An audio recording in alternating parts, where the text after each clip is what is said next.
I'd like to take a moment and introduce Dr. Mendenhall. Dr. Mendenhall is the associate professor of the dean of the business school at Troy University, but he's beyond that an attorney. He was an attorney and trained as an attorney. Also has a PhD in English, and he's been well practiced, but here, his claim to fame is he has probably the most active lawyers chapter of the Federalist Society in the United States. And he's here especially for this launch event to also coach us about how to make our chapter this active as he's been able to do in the United States, and also to tell you a little bit about why, as either a student, a professor, or a practicing attorney, this network will be really great, and the experiences that you can have will be really wonderful so to participate, and it will be what you make of it together. So, Dr. Mendenhall, I'd like to invite you up. In the United States, we tell lawyer jokes. Lawyers aren't that popular. They enjoy a lot of prestige, but people tend to dislike lawyers. So you'll hear people say things like, well, how do you know the difference between a dead lawyer and a dead snake on the highway? Well, there's skid marks before the snake because people wanted to hit the brakes. They don't brake before they hit the lawyer. Or what's the difference between a lawyer and a catfish? One's a scum-sucking bottom feeder, and the other one's a fish. You get used to these things as a lawyer in the United States. The Federalist Society is very important to me personally. So as a student and undergraduate, I actually leaned left and didn't discover economics until later. I graduated from college. My first day of college was actually 9/11. It was the very first day of class. I walked out of philosophy and somebody said, "Did you hear what happened? These planes hit the World Trade Center." And I didn't even, I'm embarrassed to admit, didn't even really know what the World Trade Center was, and came back from my dorm room and saw planes hitting this building and saw people jumping out. And it was really a profound way to start your college. I mean, literally my first day of class, because Furman University, where I went, started later than everybody else. And as a result of that, there was a sort of fervent bellicosity among the students. Everyone wanted revenge, and everyone was kind of scared. People didn't know what to make of this. They didn't know how compromised our national security was. And I found myself opposed to the Iraq War. And I was very opposed to it at the time. And I thought that made me a person of the left. I just didn't realize that there was a rich tradition of libertarianism, of conservatism that would have agreed with me. And it took time to work through things. After I graduated from college, I moved to Japan and taught English there, and actually discovered Mises and Hayek while I was living in Japan, started reading them, started reading Russell Kirk, and eventually worked my way to whatever types of positions I hold now. But when I joined law school, I went to West Virginia University for law school. And as I say, this was a time when I was still working through ideas. And some point during my 1L, 2L year, I realized I am not on the left at all. I was completely wrong about myself. My ideas actually hadn't changed that much. It's just that I came to understand that what I believed about certain things wasn't actually a leftist position at all. And as I discovered economics, I started to think in a new way about a new field to me at least, in which I had no training, and that was very eye-opening.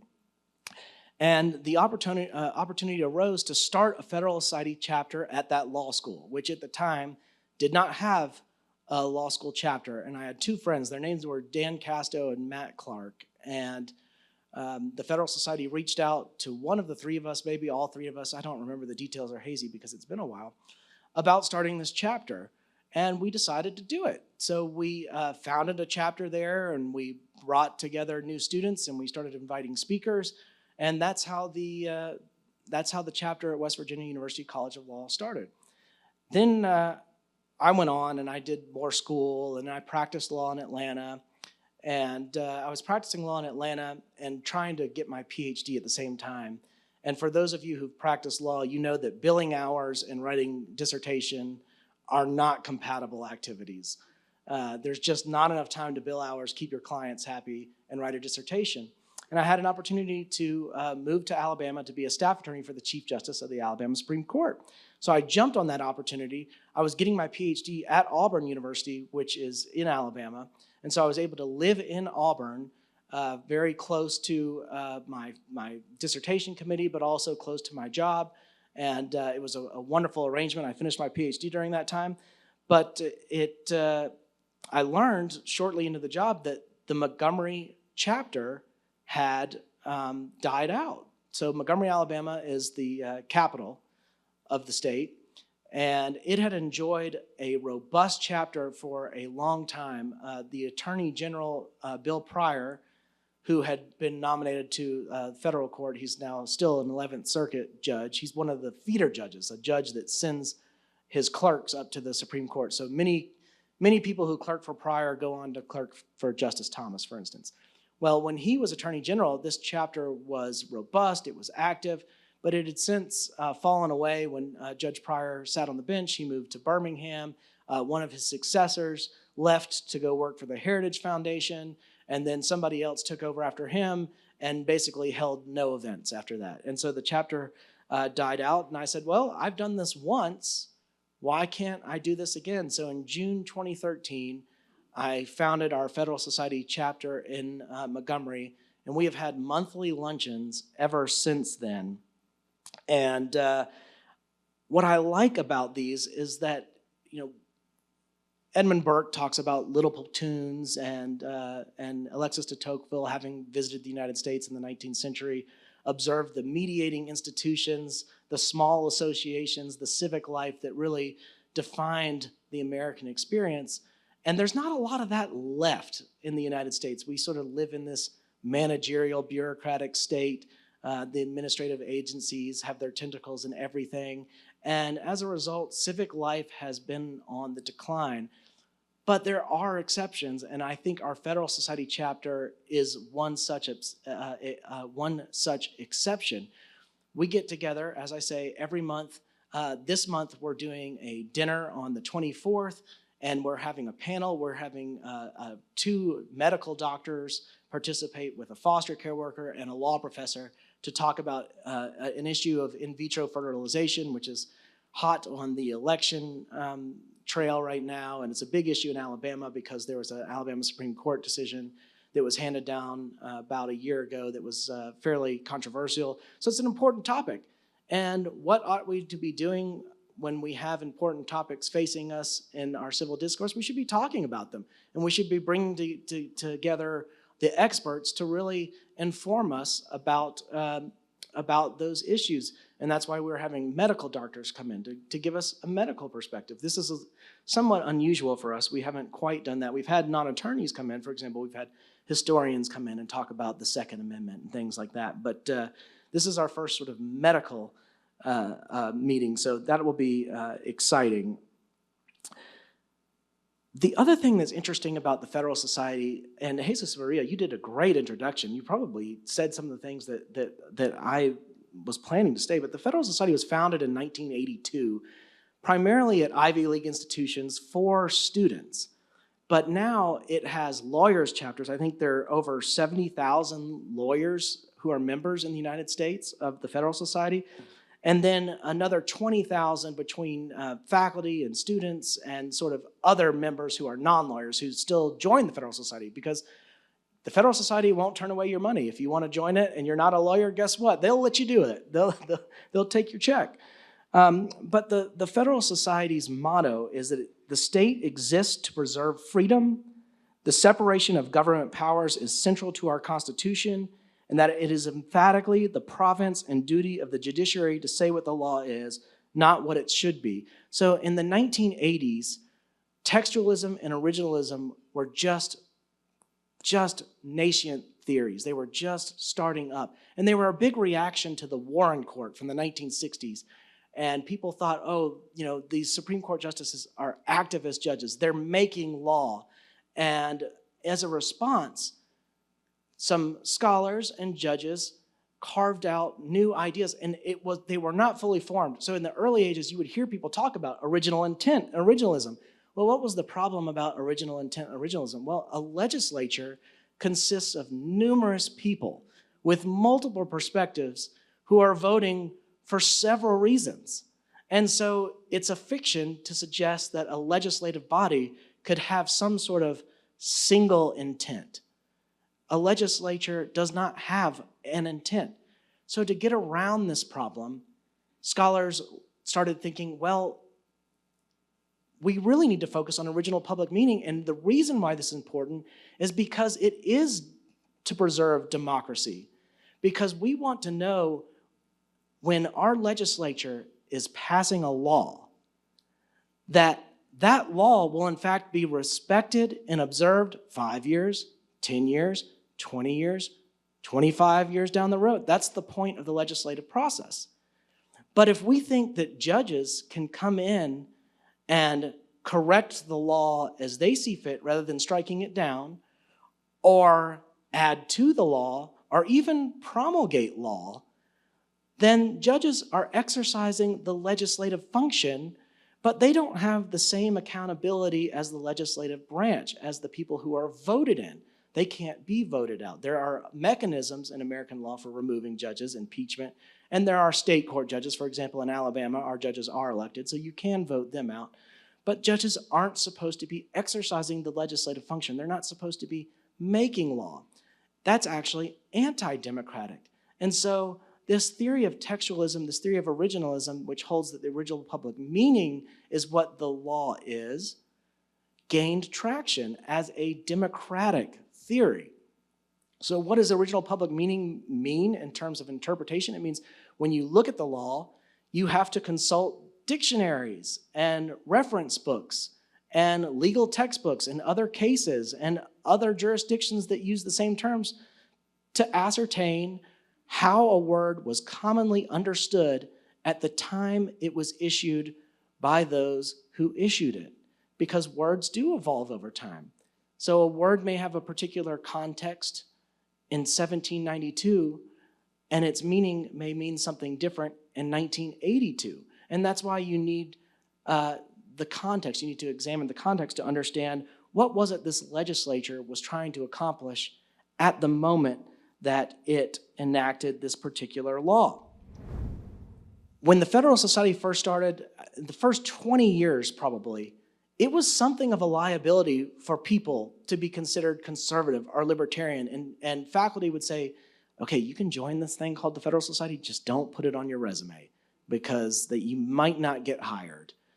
And now, in a Republican administration at least, if you want to be nominated to a federal judgeship, it's almost a prerequisite.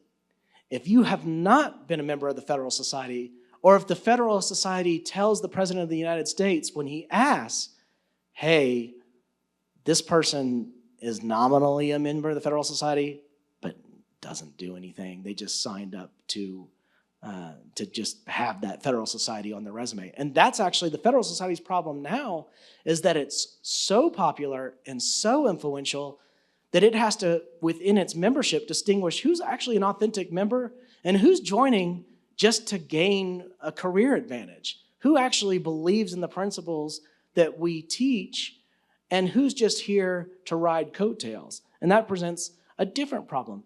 Now, interestingly enough, as president of the Montgomery chapter, during the last Republican administration, I got phone calls from people in the Department of Justice and the White House, because we had seats vacant in the Middle District of Alabama, and we had people, seats vacant in the 11th Circuit.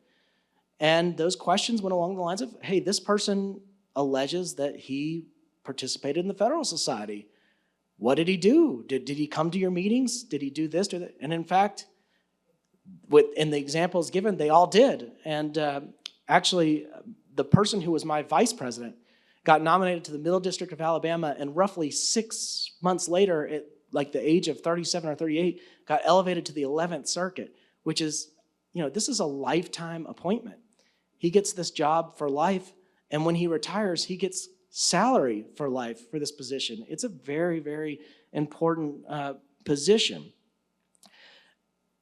Another funny thing that would happen is during that time, because of my involvement in the Federalist Society, the ABA, the American Bar Association, does its own evaluation of judges and how they, how qualified they are. But then the FBI does background checks. And I remember going out to lunch one time and coming back, and my assistant was looking at me, and she's like, the FBI called and was wanting to talk to you. She was like, this is kind of weird. I was like, no, don't worry. This is about vetting a judicial nominee. I'm not in trouble, don't worry. But the Federalist Society does no lobbying. It takes no positions. And in fact, it's famous for inviting people from diverse perspectives on panels. So at the National Lawyers Convention, takes place every November, you'll see a panel, and it will have 3 very bright conservatives or libertarians, but it will always have an extremely bright person from the left on that panel, because that person keeps everybody honest. That person keeps it from being an echo chamber. That person keeps everybody thinking more rigorously about the position, so that they actually have to defend their positions in public. They're not just preaching to the choir, as it were. 90% of the Federalist Society's funding comes from just individuals and foundations, and then another 10% from corporations. And of the 9 U.S. Supreme Court justices in the United States, 6 were Federalist Society members. There's a question about John Roberts. He denies that he was a member, but he was listed as being on the steering committee of the D.C. chapter. So, I think John Roberts is one of those people that tries to be as non-controversial as possible and tries to unify left and right, sometimes at the expense of principles. I realize I probably said that on recording, but I'll stand by it. But Justice Kavanaugh, Gorsuch, Thomas, Alito, Amy Coney Barrett, they were all proud members of the Federalist Society. And it's about building interlocking networks. In our chapter, which is in Montgomery, the state capital, we have a lot of government attorneys. We have a lot of people from the Attorney General's office. We meet in the Alabama Supreme Court. We used to meet in the Capital City Club, which was at the top of a building, but that place actually closed. So now we meet in the Alabama Supreme Court. So we get a lot of the justices and their staff, a lot of judges. The Birmingham chapter is much different. It's a sort of a financial hub. It's a big metropolis. Their meetings consist of mostly private practitioners and people at law firms. Huntsville is a little different. It's a mix. Huntsville is almost a federal satellite. It's where all these NASA buildings are, and they've got all this space stuff and engineering. And so you get an interesting mix of federal attorneys and private practitioners. And I actually spoke to the Huntsville chapter earlier this year, and there were several judges there as well. What these informal networks do is enable the sort of informal cultivation of strategies, because you all sit around a table with people and you start, thinking about, well, what are we going to do about this problem? How are we going to address that problem? And people talk, and people come up with ideas, and they may not solve the problem over their cheesecake, but they get the conversation started, and they say, you know what, let's connect on this later. I really like that idea. And the Federalist Society chapter tends to have really the smartest attorneys. I mean, basically, all the Ivy League educated attorneys in Montgomery are Federalist Society members. There are a few Ivy League JDs who are on the left that are in Montgomery, but not very many. And they all tend to gravitate toward the Federalist Society because of the high level of discourse. It's about cultivating ideas and thought, and about the philosophy of law. Very few places do you get judges together talking about things like the rule of law and natural law and what these mean on an everyday basis for their job. As Jesus Maria mentioned, during Allegra Kagan's confirmation hearing in 2010, she was quoted as saying, now basically we're all originalists. Ketanji Brown Jackson in 2022 professed to be an originalist. These are judges, now justices, on the left who are adopting what was crafted to be a distinctly conservative jurisprudence. That's how influential the Federalist Society has been, that now virtually every federal judge who wants to be confirmed. To get confirmed, you have to go through these Senate confirmation hearings. If you want to be confirmed, even on the left, you have to at least pay lip service to originalism or textualism, because there's really no other game in town. There is no other judicial philosophy. Justice Ginsburg had this amorphous idea about, evolving jurisprudence, or, a jurisprudence that grows, but there's nothing to that. If law is just mutability, fungibility, the possibility of change, then what does it even mean? How do you put any faith in the legislative process if what gets enacted as law by the people you vote into office could be something entirely different in 5 or 6 years because a judge determines it to be so? I'm excited about this chapter of the Federalist Society in particular, and these international iterations or versions or variations of the Federalist Society are called Law and Liberty chapters. But I'm excited about this one in particular because of UFM. UFM is such a special place with such a unique history. I have one of my former students and graduate assistants sitting here who's a graduate of UFM. My current graduate assistant right now back in the United States is a UFM graduate. I have a great affection for this place. It's such a unique place. It's a beautiful place. It's a profoundly inspiring place. I was telling Jesus Maria earlier, you probably get used to coming here every day and going to work, and it's a job. But for me, it's like magical to walk into this campus and be struck by the beauty of it, and to see all the students, the hustle bustle, the activity. We went through the library and there were students studying all over the place, even though class was out. That's really a profound thing to observe. There are chapters in London, Oxford, Paris, Madrid, Barcelona, Munich, Budapest, Warsaw, Sydney, Manila, you name it. There are a lot of them out there.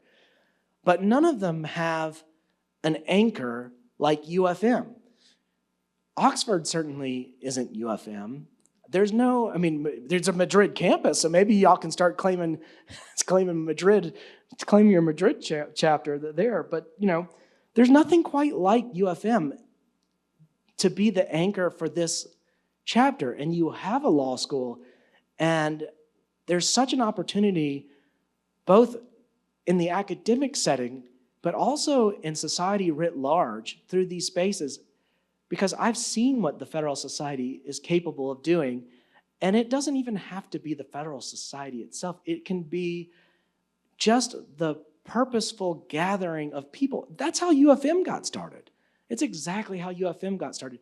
And how awesome would it be if UFM could create something in the legal space that could influence the culture and society and politics here the way the Federalist Society has in the United States. I just think that would be amazing, and I can think of no better place than UFM for that to happen. So thank you for having me here to see the birth of something really special. I'm excited for you. I'm excited for Law and Liberty. I'm excited for the Federalist Society, and I'm excited for Guatemala. Thank you.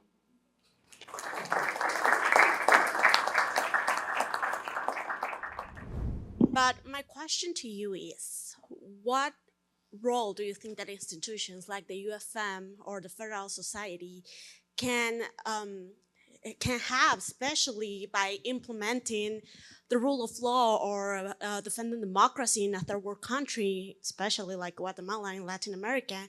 And what are the main obstacles that you believe that we might face while doing so? Well, I'm probably not as equipped as the people in this room to address the obstacles because I'm not on the ground here and familiar with politics. I know you had a very controversial election recently, and you're probably still dealing with some of the aftermath of that.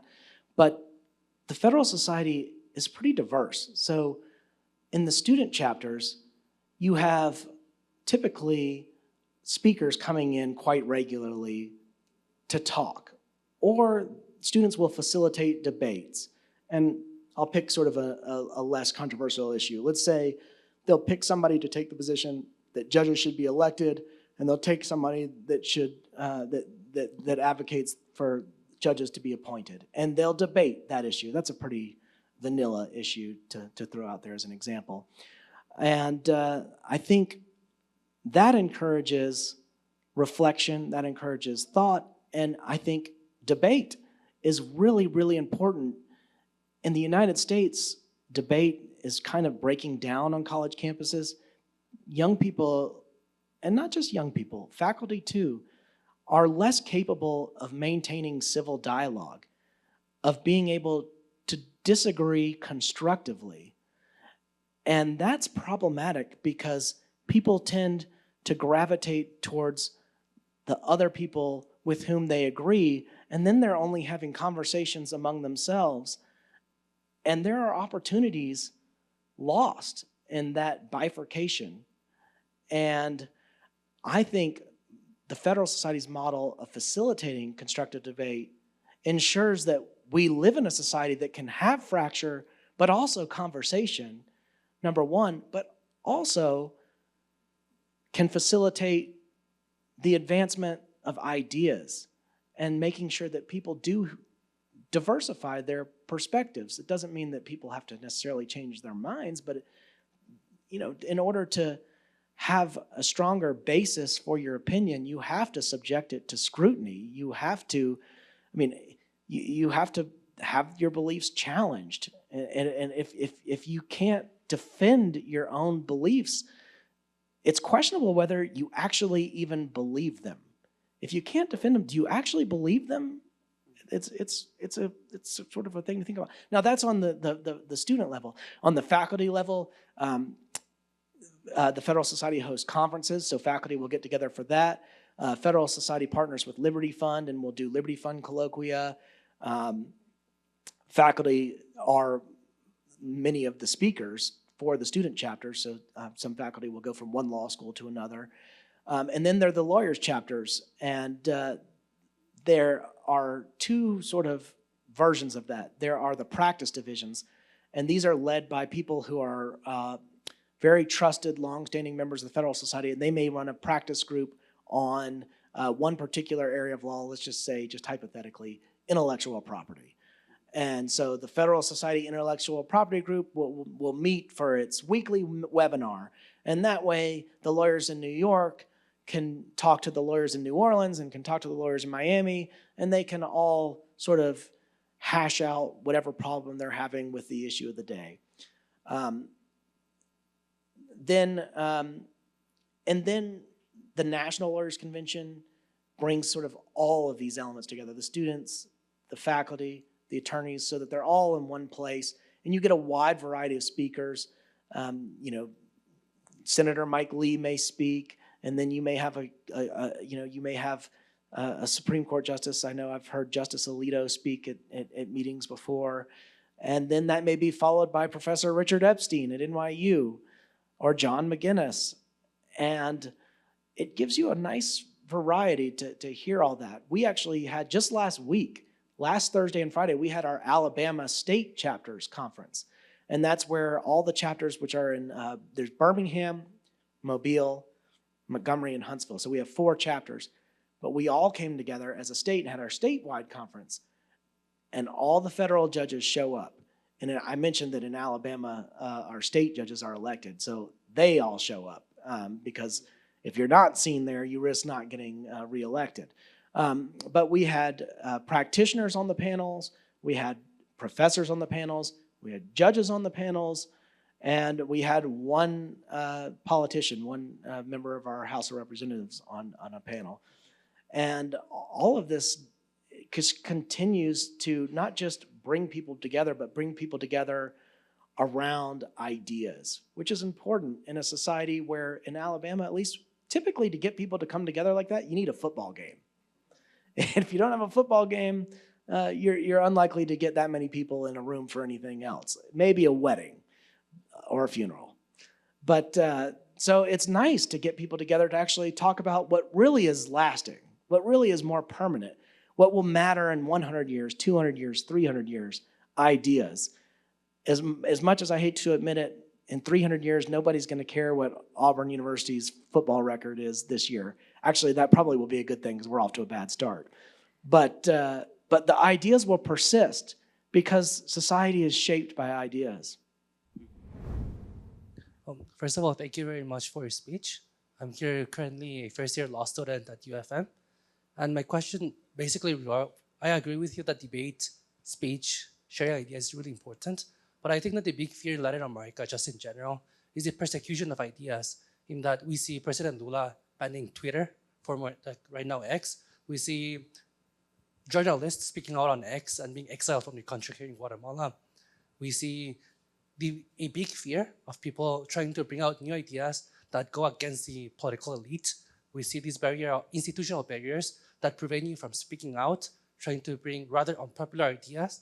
I think the biggest fear for private universities such as UFM into trying to enter the political sphere, political institutions, is that there is a big fear of political breakdown, hunting you down for those ideas. They will not let you speak out. So my question is, I understand that in the United States, with all the freedoms that the Constitution endows on them, that maybe speaking out freely in the United States or in Europe in general, or even in my country, Korea, is different.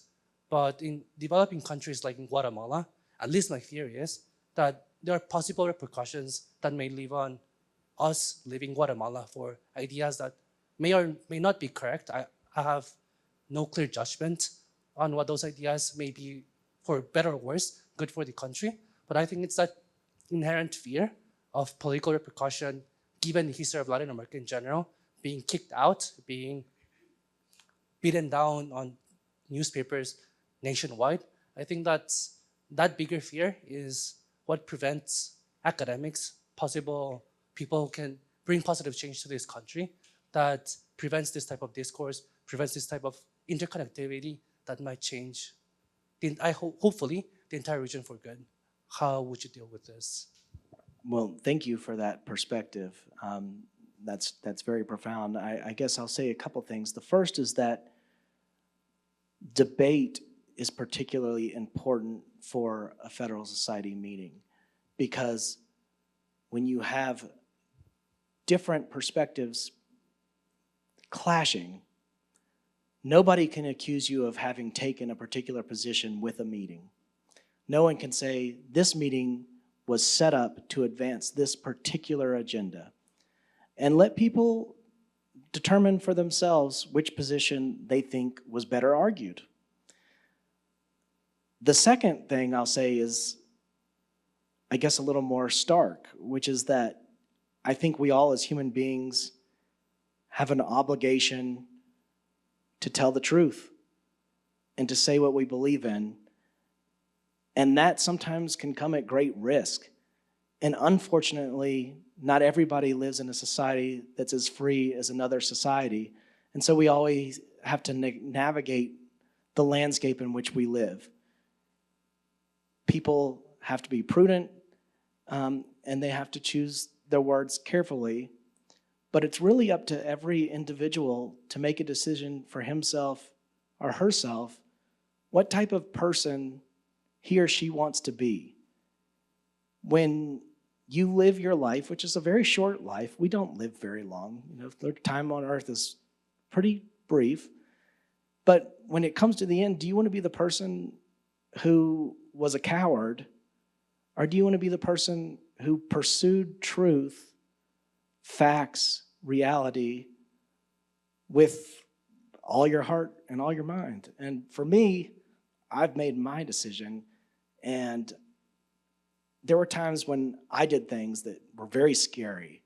I launched, at the time, I launched something and I branded it as an anti-woke business program. And it was scary. No universities had done anything like this. And I thought, well, here goes. Wonder how long till I get fired. And I was expecting massive blowback. But instead, people came out of the woodwork. People at other universities said, hey, I could never do that at my university. But let me just tell you, I'm so glad you did it at yours, because it's encouraging to know that other people are willing to do that. Then I started hearing from CEOs and business leaders and attorneys. And before I knew it, I realized, you know what? There are a lot of people who are scared. There are a lot of people who actually believe the same thing and think the same thing, but they're too scared to say anything. And if I hadn't said anything, they would never come to it. And now I'm hosting a whole conference next month of mostly people I met because I said something. And those people never would have been in the same room if I had just said nothing. Again, I don't want to encourage recklessness. Everybody has to be prudent about the choices they make. But at the same time, truth is too important. I mean, it's too important for the long view to disregard it or to be quiet about it. I was wondering, what are your views on what we'd be doing with Law and Liberty International? Do you see it as something, what sort of topics do you imagine we could talk about? There's a continental law tradition, which we belong to, and yours is more common law. And so what do you think we could talk in common? I'd be interested to know what your views on that is. Well, the beautiful thing about our Federalist Society chapter meetings is that every month, so I run the Montgomery chapters. Every month I get to choose the speaker, and it's pretty much, despite my political leanings, it's pretty much a dictatorship in that chapter. But that's mainly because nobody else will do the work. It's not because I've led some kind of coup d'etat and taken over, and I'm some kind of ruling as a tyrant. It's because everybody else is too busy. But we do something different every month. I mean, one month we may talk about North Korea. The next month we may talk about the Second Amendment. Like I said, this month we've got IVF. We had Jeff Sessions come and talk about his career and his time serving as Attorney General. Sometimes we'll have judges come and talk. We have every year, so you have to get continuing legal education credits. So lawyers have to get 12 hours of this every year. If you go to our luncheons every single month, you get your 12 hours. But it's required that you get 1 hour of ethics every year. So, of course, every year I have one speaker who comes in and talks about judicial ethics. And it could be, the new state bar rule for lawyers advertising. I mean, sometimes it's more mundane stuff. It's not all about natural law. It's not all about saving the world. It's not all about high levels of jurisprudence. Sometimes it's very much about practical issues. We've had the director of the Alabama State Bar come in and give basically a state of the bar speech, talking about this is where the Alabama bar stands, this is what our funding levels are.